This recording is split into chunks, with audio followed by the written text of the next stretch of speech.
بسم الله و الصلاة و السلام علی رسول الله.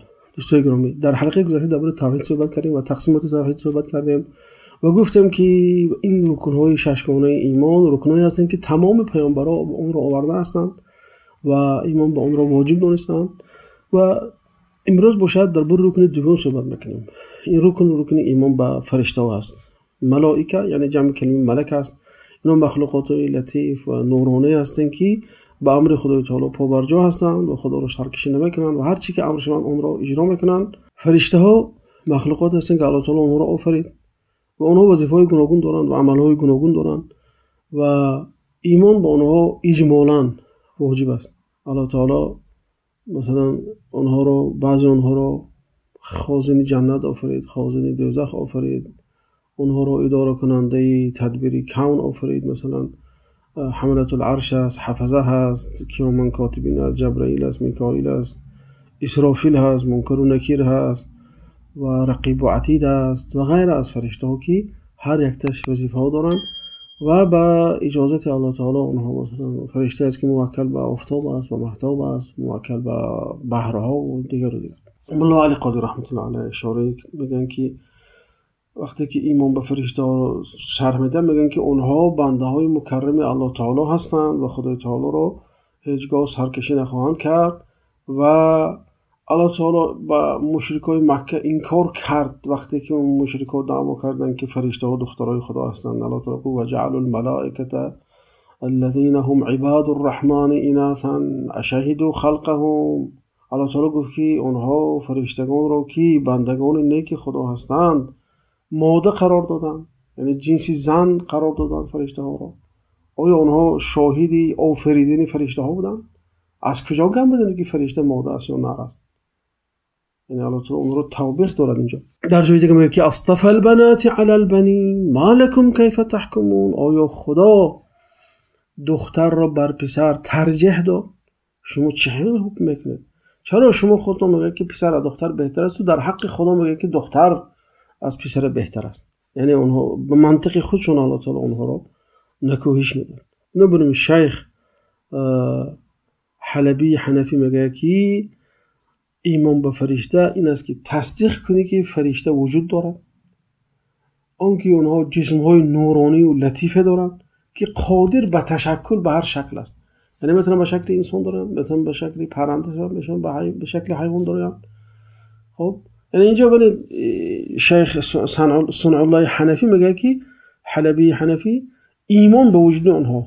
میز متاسفانه میبینیم که بعضی انسان هستن که قبول ندارن، نه جن قبول دارن نه فرشته قبول دارن، حالا که ایمان به فرشته دومین رکنی اسلام است. عدد فرشته خیلی زیاد است، یعنی که خیلی که در حدیث اومده است پیامبر علیه السلام میگن که اطت السماء و حق لها ان تعط ما من موضع شبر.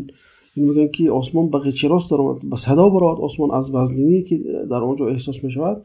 گفتن یک وجب جای نیست مگر اینکه فرشته یا سجده کرده یا رکوع دارد یا دعا دارد و تسبیح دارد یا اینکه نیایش دارد به الله تعالی. ببینید که عددی تمام فوق تصور انسانی است. بعد پیامبر علیه السلام وقتی که بیت المعمور رو باز کردن گفتن که هر روز 70,000 فرشته در اطراف بیت المعمور طواف میکنند و دیگر تو بر پشتین قیامت دیگه نوبتش نمیرسد. این به چی دلالت میکند؟ به عدد زیاد بودن فرشته ها دلالت میکند. خب ما گفتیم که فرشته ها قدرت تشکل به انسان دارند، یا که به حیوان یا که برنده. خب دلیل هم که به انسان میتونن تشکل یابند به صورت انسان شکل گیرند حدیث مشهور جبرائیل است. عمر بن الخطاب روایت میکنه میگه که بینما نحن جلوس عند رسول الله صلی الله علیه وسلم اطلع علينا رجل شدید بياض الثياب شدید سواد الشعر لا يرى عليه اثر السفر ولا يعرفه منا احد فقال. خب معنی این حدیث نیست که میگه که ما یه روز پیش پیامبر علیه السلام نشسته بودیم که یک مرد پیدا شد، میگه که خیلی موسیب سیاه بود، لباسش سبز سفید و تازه بود میگه، لیکن عجیبش این که آدمی مسافر بودگیش هم معلوم بود چون که اثر سفر در وقت دیده نمیشد، خصوصا در اون زمانه که انسان وقتی سفر کنه دیگر اینه که در راه مثلا جایی ها بازی کردن جایی کردن که نبود، انسان شاید به هوش خارج میشد و ریشاش خارج میشد، اثر سفر دیده میشد. اما در این مرد دیده نمیشد. با عجیبش این است که این مرد شناخته نمیشد، کسی نمیدونست کی است. اگر از تهجوی میشد مردم نشناختن، اگر بیگانه باشه پس چرا اینقدر لباسش تازه و تمیز است و اینقدر سرورش تازه هست؟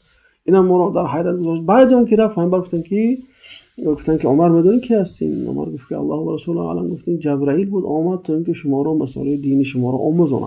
و غیر از این با قصه همون انسانی پیس و انسانی کور و انسانی کاله که بود، فرشته به صورت انسانی به صورت یک تلبنده آمد و از طلب کرد که این قصه معروف است. یعنی که از این معلوم میشه که اونها به صورت انسان تشکل یافته میتونن، یعنی که به دل خواه مخلوقه که الله تعالی میخواهد با اون صورت تشکل یافته میتونن. و این چنین خیر الله تعالی واسه کرد اونها بنده مکرم الله تعالی هستن. گفت که یسبحون اللیل و النهار لا یفترون، یعنی که اونها بنده مکرم هستن، شب و روز در تسبیح و در نیایش الله تعالی هستن. اونها معصوم از گناه ها هستن. الله تعالی اونها گفت لا یعصون الله ما امرهم، و اونها خدا را سرکشی نمیکنن، عصیان نمیکنن علیه دستورات الهی. اما ابن ابی العز حنفی رحمت الله علیه خیلی در به تفصیل درباره ملائکه صحبت میکنن. ابن ابی العز میگن که فرشته ها اونها هستن که موکل به آسمان ها و زمین هستن، چخلی که کتاب و چخلی که قرآن و سنت بر اون طلب میکند. صنف های اونها یعنی که اصناف گوناگون هستن. بعضیشون موکل به کوه هست، فرشته است که موکل به ابرها هست، فرشته است که موکل به رحم زن هست، یعنی که وقتی نطفه گذاشته میشد آیا پسر شود دختر شود، شقی بدبخت شود نیکبخت شود. بعد فرشته هستن که برای حفظ اعمال انسان هستن، فرشته مرگ است، فرشته سوال و جواب است، فرشته رقیب و عتید هست، فرشته است که افلاک رو به حرکت میدارن، فرشته موکل به آفتاب، ماهتاب، فرشته دوزخ، جنت، همین ها رو خیلی به تفصیل صحبت میکند که اینها مثلا در آیات خیلی بسیار قرآن اومده و صافات صفات، در آیات و نازعات غرقا و ناشطات نشطا و صابحات سبحا، همه اینها صفات های فرشته ها هست. یعنی که فرشته ها موکل هستن که زمین و آسمان رو آباد کنن با صلات و با تسبیح و با دعا و نیایش و غیره. و اونها غیر از این فرستاده های الله تعالی هستند و در بین خلق، و اونها واسطه هستند بین و اونها سفیری الله تعالی بین و بین پیامبرانش و بین بنده هاش هستند. فرمان های خدا رو به تمام قطره های عالم میفرارند و هر چی که به اونها فرموده میشه خیلی گفتیم اجرا میکنن. یعنی قرآن مملو از ذکر فرشته است، درباره صفت آنها، درباره مرتبه آنها، چگونگی آنها. خلاصه دوستی عزیز، یعنی ببینیم فرشته ها رو الله تعالی خیلی به اکرام و به عزت در قرآن ذکر میکنه، در اطراف آنها برای ما معلومات ها میدهد، کارهای آنها رو برای ما میگوید چه کارها میکنن. و خلاصه انسان مسلمان باید ایمان بیاره که فرشته ها مخلوقی نورانی و لطیف از طرف الله تعالی هستند و قدرت دارن که به هر شکل تشکل یابند، یعنی که میشه به شکل انسان، میشه به شکل حیوان، میشه به شکل پرنده. و اونها وظیفه هاشون تسبیح و تهلیل و تحمید و غیر از این اداره کون الله تعالی توسط اونها کون را اداره میکند. فرشته کوه است، فرشته بحر است، فرشته آسمان است، فرشته زمین است، فرشته ماهتاب و آفتاب و خیلی گفتم از قول ابن ابی العز حنفی.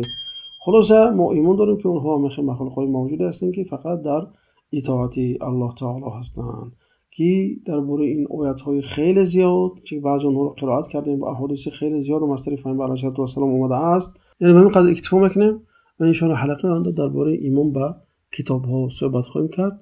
شما رو به خدا تعالی میسپارم. السلام علیکم و رحمت الله و برکاته.